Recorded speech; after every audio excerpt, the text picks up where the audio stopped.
Hi hello ವೀಕ್ಷಕರೇ, ಪುನರ್ವಿ ಎಜು ಸಂಸ್ಕಾರ್ಗೆ ಸ್ವಾಗತ ಸುಸ್ವಾಗತ. ವೀಕ್ಷಕರೇ, ರಾಜ್ಯ ಸರ್ಕಾರದಿಂದ ಬಿಗ್ ಅಪ್ಡೇಟ್. ನಾಳೆಯಿಂದ ಈ 5 ಯೋಜನೆಗಳು ಬಂದ್ ಆಗುವಂತಹ ಸಾಧ್ಯತೆಗಳು ಇದೆ. ಅದರಲ್ಲಿ ಗೃಹಲಕ್ಷ್ಮಿ ಯೋಜನೆಯ 11 ಮತ್ತು 12ನೇ ಕಂತಿನ ಹಣ ಬಿಡುಗಡೆ ಆಗ್ತಾ ಇದೆ. ನಾಳೆ ಲಾಸ್ಟ್, ಮತ್ತೆ ಮುಂದಿನ ದಿನಗಳಲ್ಲಿ ನಿಮಗೆ ಹಣ ಬರುವುದಿಲ್ಲ. ಕಾಂಗ್ರೆಸ್ ಸರ್ಕಾರ 5 ಭರ್ಜರಿ ಯೋಜನೆಗಳನ್ನ ಜಾರಿಗೆ ತಂದಿತ್ತು. ಆದರೆ ಆ ಯೋಜನೆಗಳು ಈಗ ಮುಂದುವರಿಯುತ್ತಾ? ನೋಡೋಣ ಬನ್ನಿ. ಗೃಹಲಕ್ಷ್ಮಿ ಯೋಜನೆ, ಉಚಿತ ಬಸ್ ಪಾಸ್, ಅನ್ನಭಾಗ್ಯ ಯೋಜನೆ, ವಿದ್ಯಾರ್ಥಿಗಳಿಗೆ ಯುವ ನಿಧಿ, ಈ ಎಲ್ಲ ಯೋಜನೆಗಳು ನಾಳೆಯಿಂದ ಅಂದ್ರೆ ಜೂನ್ 5ನೇ ತಾರೀಕಿನಿಂದ ಬಂದ್ ಆಗ್ತಾ ಇದೆ. ನಾಳೆ ಗೃಹಲಕ್ಷ್ಮಿ ಯೋಜನೆಯ 11 ಮತ್ತು 12ನೇ ಕಂತಿನ ಹಣ ಬಿಡುಗಡೆ ಮಾಡ್ತಾ ಇದ್ದಾರೆ. ನಂತರದ ದಿನಗಳಲ್ಲಿ ಹಣ ಬರೋದಿಲ್ಲ. ನಾಳೆನೇ ಲಾಸ್ಟ್. ಯಾಕಂದ್ರೆ ಇವತ್ತಿನ ಒಂದು ಎಲೆಕ್ಷನ್ ರಿಸಲ್ಟ್ ನಿಮಗೆ ಗೊತ್ತಿರಬಹುದು. ಅದರ ಒಂದು ಎಫೆಕ್ಟ್ ಹೇಗಾಗುತ್ತೆ ಅನ್ನೋದ್ರ ಬಗ್ಗೆ ಮಾಹಿತಿಯನ್ನ ತಿಳಿಸ್ಕೊಡ್ತಾ ಹೋಗ್ತಾ ಇರ್ತೀನಿ.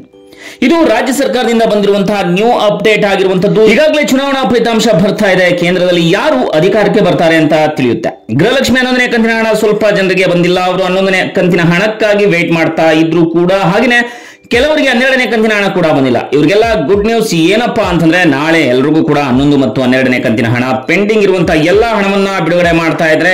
ಇದು ಮಹಿಳಾ ಮತ್ತು ಮಕ್ಕಳ ಕಲ್ಯಾಣ ಅಭಿವೃದ್ಧಿ ಇಲಾಖೆಯ ಸಚಿವೆಯಾದಂತಹ ಲಕ್ಷ್ಮಿ ಹೆಬ್ಬಾಳ್ಕರ್ ಅವರು ಒಂದು ಹೊಸ ಅಪ್ಡೇಟ್ ಅನ್ನ ಕೊಟ್ಟಿರುವಂತದ್ದು. ಕೊನೆಯ ಕಂತಿನ ಹಣ ನಿಮಗೆ ಬಿಡುಗಡೆಯನ್ನ ಮಾಡ್ತಾರೆ. ಇದರ ಜೊತೆಗೆ ಪೆಂಡಿಂಗ್ ಇರುವಂತಹ ಕಂತಿನ ಹಣವನ್ನು ಕೂಡ ಸಹ ಬಿಡುಗಡೆ ಮಾಡ್ತಾ ಇದ್ದಾರೆ.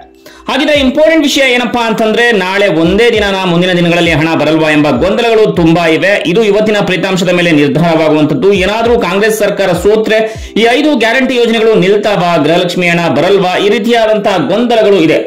ಜನ ಕೇಳ್ತಾ ಇರೋ ಹಾಗೆ ಕಾಂಗ್ರೆಸ್ ನಂತರ ಇನ್ ಮುಂದೆ ಹಣ ಬರಲ್ವಾ, ಕಾಂಗ್ರೆಸ್ ಏನಾದ್ರೂ ಕೂಡ ಸೋತ್ರೆ ಇನ್ ಮುಂದೆ ಹಣ ಬರಲ್ವಾ ಅಂತ. ಆದ್ರೆ ಇಲ್ಲಿ ಸ್ಪಷ್ಟವಾಗಿರುವಂತಹ ವಿಷಯ ಏನಪ್ಪಾ ಅಂದ್ರೆ, ಕಾಂಗ್ರೆಸ್ ಸರ್ಕಾರ ಬರ್ಲಿ ಬರ್ದನೆ ಇರಲಿ, ರಾಜ್ಯದಲ್ಲಿ ಈಗ ಆಲ್ರೆಡಿ ಕಾಂಗ್ರೆಸ್ ಪಕ್ಷ ಗೆದ್ದಿದೆ. ಹಾಗೆ ಕಾಂಗ್ರೆಸ್ ಸರ್ಕಾರ ಅಧಿಕಾರದಲ್ಲಿ ಇರೋವರೆಗೆ ಈ ಗ್ಯಾರಂಟಿ ಯೋಜನೆಗಳು ಯಾವುದೇ ಕಾರಣಕ್ಕೂ ಕೂಡ ನಿಲ್ಲೋದಿಲ್ಲ. ಇದು ರಾಜ್ಯದಲ್ಲಿ ಕಾಂಗ್ರೆಸ್ ಸರ್ಕಾರ ಇರೋವರೆಗೂ ಕೂಡ ಮುಂದುವರಿತಾ ಇರುತ್ತೆ. ಹಾಗಾಗಿ ಯಾವುದೇ ಗೊಂದಲ ಬೇಡ. ಗೃಹಲಕ್ಷ್ಮಿ ಹಣ ಬಂದೇ ಬರುತ್ತೆ. ಇವತ್ತಿನ ರಿಸಲ್ಟ್ ಏನೇ ಇರಲಿ, ಕರ್ನಾಟಕದಲ್ಲಿ 5 ಗ್ಯಾರಂಟಿ ಯೋಜನೆಗಳು ಇದ್ದೇ ಇರುತ್ತೆ. ವೀಕ್ಷಕರೇ, ಇನ್ನೇನಾದ್ರೂ ಡೌಟ್ಸ್ ಇದ್ರೆ ಕಮೆಂಟ್ ಸೆಕ್ಷನ್ ಕಮೆಂಟ್ ಮಾಡಿ. ನಿಮಗೆ ಯಾವ ಒಂದು ಪಕ್ಷ ಗೆಲ್ಲಬೇಕಾಗಿತ್ತು ಅನ್ನೋದನ್ನ ಕಮೆಂಟ್ ಸೆಕ್ಷನ್ ಕಮೆಂಟ್ ಮಾಡಿ. ಮತ್ತೆ ಮುಂದಿನ ಹೊಸ ಅಪ್ಡೇಟ್ ಜೊತೆ ಭೇಟಿ ಆಗೋಣ. ಅಲ್ಲಿವರೆಗೂ ನಮಸ್ಕಾರ.